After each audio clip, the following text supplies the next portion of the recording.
Hello there, YouTube people. We're going to do something a bit different with the videos now.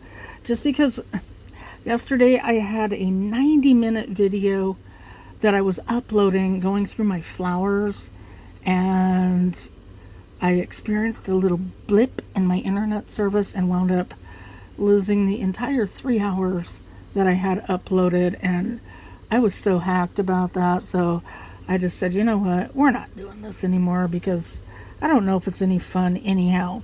So what I want to do instead is I am going to talk about these heirloom varieties that are kind of obscure and people don't know all that much about them.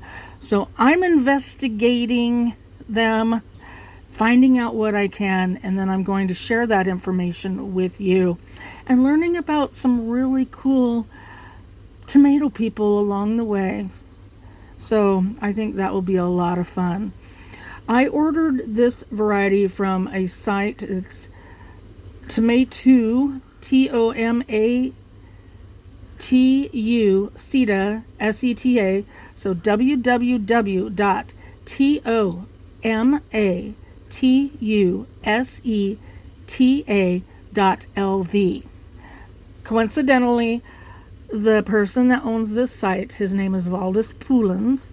He is from Latvia, and he also owns the site tomatogalaxy.net. I had to think about it there for a minute. So he owns actually both sites, and I put in an order and they came in. And so one of the varieties that I ordered looked really good to me. You can see it here in the picture. It's called Prairie Star. And so I'm like, well, this is a really cool variety. What's the history? I want to know what the history on this is, because Prairie Star leads me to believe that it's a Midwest, tomato. So I set out to find out what I could on it, and I started out in my group, Heirloom Tomato Addicts Anonymous, and the little bit that I was able to glean led me over to a Facebook group called Right Off the Farm Heirloom Seeds, and the person that runs that is amazing. Her name is Kim Lund, and this leads me to what I learned yesterday about something called the Martin Project. Do not Google it. You will not find anything on it. If you Google the Martin Project, you will find information regarding the Norfolk purple tomato, the GM tomato that Norfolk Healthy Produce put out that's available to home gardeners. You will not find out about this because it's not something that was advertised a lot. So the story behind the Martin Project, this is what Kim had to say. And I quote, she said, "I had someone ask me today what the Martin Project was. Martin Longseth was my gardening mentor. He sold seed and gave tons away on many forums back in the day. Martin and I became great friends. I bought my seeds from him every year. In 2018, I sent him a list, and he came back and said with the health issues he was having, he was not sure if he could fulfill my request. He said he would try to get his son to help, but that would be his last order. Well, I told him I would pay his son whatever he wanted if he could just take a pinch of every one of the varieties and send them to me. He said he would see what he could do. I told him I was just worried about losing all of those varieties that he had. Well, a few weeks went by, and I got my first note from him with the tracking number. When the box came, I was surprised. It was full of about 145 small 2-ounce jam jars with seeds in each one, and every one was labeled with name and date it was grown out. The next week, I got 1 to 2 boxes per day, ending with 14. Each box had anywhere from 150 to 150-ish jars in them. When Martin passed, his son called and said that his dad had put me in the will. I was flabbergasted. I refused to take anything, and he said, "No, you get everything garden related."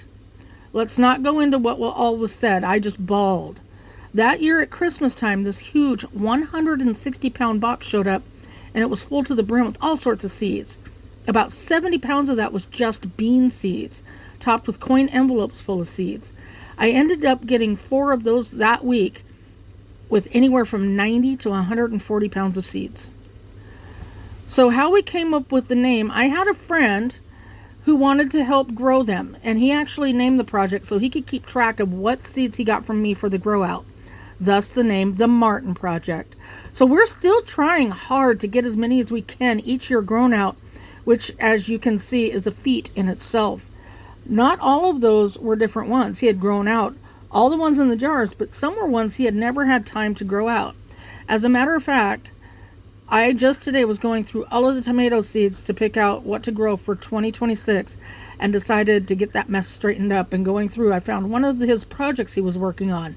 And I'm not going to spoil it yet, but we are really excited. Yes, Kim, I'm really excited to see what's coming up.